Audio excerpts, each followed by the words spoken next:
तो बच्चों आज हम एक स्टोरी पढ़ने वाले हैं और स्टोरी का नाम क्या है, हु डिड पैट्रिक्स होमवर्क। और ये जो कहानी है, ये जो आपका चैप्टर है, ये किसने लिखा है बच्चों? ये लिखा है कैरोल मूर ने। ठीक है, अब टाइटल क्या है हमारी स्टोरी का, हमारी कहानी का, हु डिड पैट्रिक्स होमवर्क, कि पैट्रिक का होमवर्क किसने किया। अब आप सोच रहे होंगे कि पैट्रिक अपना होमवर्क खुद क्यों नहीं करता है, और अगर वो अपना होमवर्क खुद करता है तो जो हमारी स्टोरी है, हमारी जो कहानी है, उसका टाइटल ये क्यों है कि हु डिड पैट्रिक्स होमवर्क। तो चलिए पता करते हैं कि पैट्रिक का होमवर्क आखिर किसने किया। अगर उसने खुद ने किया तो स्टोरी का नाम ऐसा क्यों है।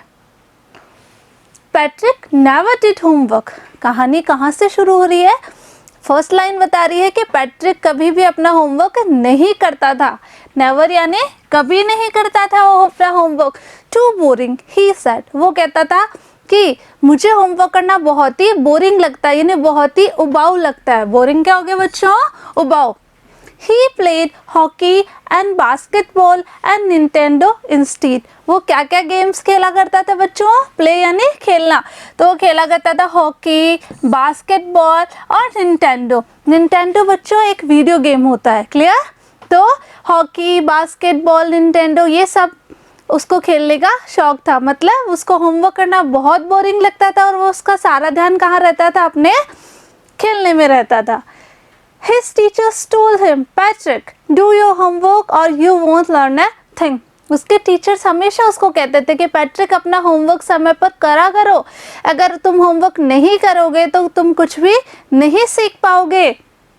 And it is true. Sometimes he did feel like an ignoramus. और कई बार ऐसा होता था बच्चों, जो उसके टीचर्स कहा करते थे वो बात सही भी थी। कई बार उसको ऐसा लगता था कि मैं क्या हूँ, मूर्ख हूँ या अनाड़ी हूँ या फिर ना समझ हूँ। इग्नोरेमस मतलब उसको लगता था कि मुझे कुछ भी समझ में नहीं आता था।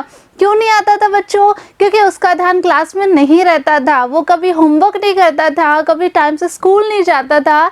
इस वजह से उसको क्लास में जब बैठता था तो उसको ऐसी फीलिंग आती थी कि मुझे कुछ भी नहीं आता। But what could he do, लेकिन वो क्या कर सकता था?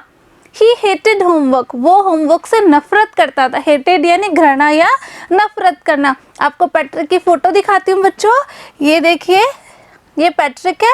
जैसा कि हमें राइटर बता रहे हैं कि वो क्या खेला करता था, वो बास्केटबॉल खेलता था, हॉकी खेलता था, निंटेंडो खेलता था। तो देखिए इसके शोल्डर पे क्या है, इसने हॉकी भी ले रखी है। आगे देखते हैं। Then one day he found his cat playing with a little doll. एक दिन क्या हुआ, उसके पास एक प्यारी सी बिल्ली भी थी बच्चों, ठीक है। तो उसने अपनी बिल्ली के हाथ में देखा तो उसको एक छोटी सी गुड़िया नजर आई, डॉल यानी गुड़िया। And he grabbed it away, और उसने उससे वो गुड़िया छीन ली, किससे? बिल्ली के हाथ से। To his surprise, it was not a doll at all. और जब वो ये देख के आश्चर्यचकित हो गया बच्चों कि वो छोटी सी गुड़िया नहीं थी, देखते वो क्या था? But a man of the tiniest size, एक छोटी सी साइज के, यानी बिल्कुल छोटी साइज का क्या था? एक आदमी था।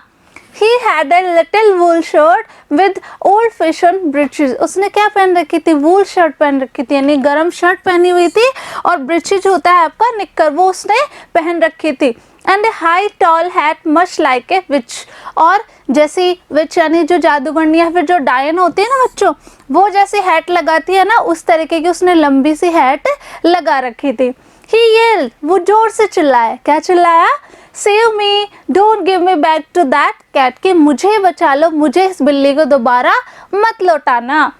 आई शैल ग्रांट यू ए विश, मैं तुम्हारी एक इच्छा पूरी करूँगा।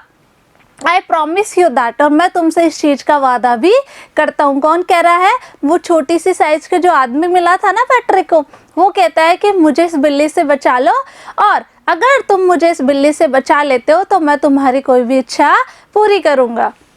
Patrick couldn't believe how lucky he was. Patrick को तो बच्चों अपने भाग्य पे भरोसा ही नहीं हो रहा था कि वो कितना भाग्यशाली है। बिलीव यानी भरोसा, और लकी हो गया भाग्यशाली। Here was the answers to all of his problems. अब उसकी जितनी भी समस्याएं थी बच्चों, उसका क्या मिल गया था? उसको सल्यूशन मिल गया था, उसका आंसर मिल गया था। So he said, only if you do all my homework. क्या कहता है वो उसको? कि एक ही शर्त पर मैं तुम्हारी मदद करूँगा। कब तक? Till the end of the semester that is 35 days, कि तुम मेरा होमवर्क कर दोगे कब तक, जब तक मेरे सेमेस्टर पूरे नहीं हो जाते। और सेमेस्टर कितने दिनों के हैं बच्चों, वो है 35 डेज के। If you do a good enough job I could even get S, अगर तुम बहुत अच्छा काम कर देते हो मेरा तो मुझे एस मिल जाएगा। देखिए बच्चों, ये है पैट्रिक, ठीक है, ये पैट्रिक की कैट है, क्लियर। और ये जो है उसको टाइनी साइज का जो आदमी मिला था, किसके हाथ में था, ये कैट के हाथ में था, और वो कैट के हाथ से उसको बचा लेता है। तो वो क्या कहता है कि तुम मेरे सेमेस्टर जो 35 डेज के हैं तब तक अगर मेरा होमवर्क कर देते हो, उसी शर्त में मैं तुम्हें बचाऊंगा। The little man's face wrinkle like a dish cloth thrown in the hamper. अब जो छोटा सा आदमी था बच्चों, उसके चेहरे पे बहुत सारे रिंकल्स आ गए। रिंकल्स जैसे आप भी कई बार आपको कोई चीज़ पसंद नहीं आती तो अपने मुंह को बिगाड़ते हैं, तो उसी तरीके से उसके चेहरे पे इतनी सलवटें आ गई बच्चों, जैसे कि हम बर्तन साफ करने के लिए जो कपड़ा रखते हैं ना, तो वो उसमें कितनी सलवटें होती, इसी तरीके से उसके फेस पे जो थी बहुत सारी सलवटें आ जाती है। He kicked his legs, वो अपने पैर से किक करता है, यानी पैर को जोर से पटकता है। एंड doubled his fist, और अपने फीस्ट को, अपनी मुट्ठियों को जोर से दबाता है। And he grimaced and scowled and pursed his lips, और वो जोर से क्या करता है, गुस्सा करता है, मुंह को बिगाड़ता है, तेवर दिखाता है, ठीक है, और कुछ बड़बड़ाता है। ओ एम आई कर्स्ड, कि मैं तो क्या हो गया, मुझे तो श्राप लग गया। कर्स्ड यानी श्राप लगना, यानी मैं फंस गया। But I shall do it, लेकिन मैं फिर भी करूँगा।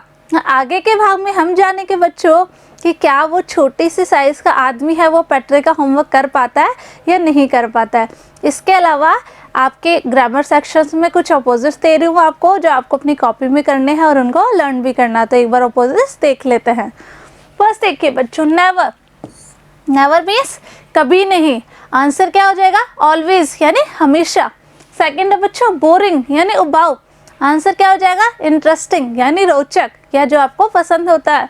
थर्ड है ट्रू यानी सच, आंसर इसका क्या हो जाएगा, फॉल्स यानी झूठा। हेट यानी नफरत करना, ठीक है, आंसर क्या हो जाएगा, लव का हो जाएगा प्रेम या स्नेह। फिफ्थ देखिए बच्चों, फाउंड यानी मिलना किसी चीज को या पाना, आंसर क्या हो जाएगा, लॉस्ट यानी खो देना। सिक्स्थ है बच्चों, हाई यानी ऊपर या ऊंचाई पे, आंसर क्या हो जाएगा, लो यानी नीचे। सेवंथ है बच्चों, लाइक यानी पसंद करना, और डिसलाइक यानी नापसंद करना। एट्थ है बच्चों, गिव यानी किसी चीज को देना, आंसर हो जाएगा टेक यानी लेना। आगे देखिए, नाइन्थ है आपका आंसर, आंसर मतलब उत्तर हो गया, और इसका क्या हो जाएगा, क्वेश्चन यानी प्रश्न, ठीक है। और लास्ट एंड 10th है आपका बच्चों, प्रॉब्लम यानी समस्या, आंसर क्या हो जाएगा इसका, सॉल्यूशन यानी हल निकालना। तो इस तरीके से आपको अपनी कॉपी में नोट डाउन कर लेना है, उनको सबको लर्न भी कर लेना है। मिलेंगे नेक्स्ट वीडियो में, तब तक पढ़ते रहिए, आगे बढ़ते रहिए। Thank you.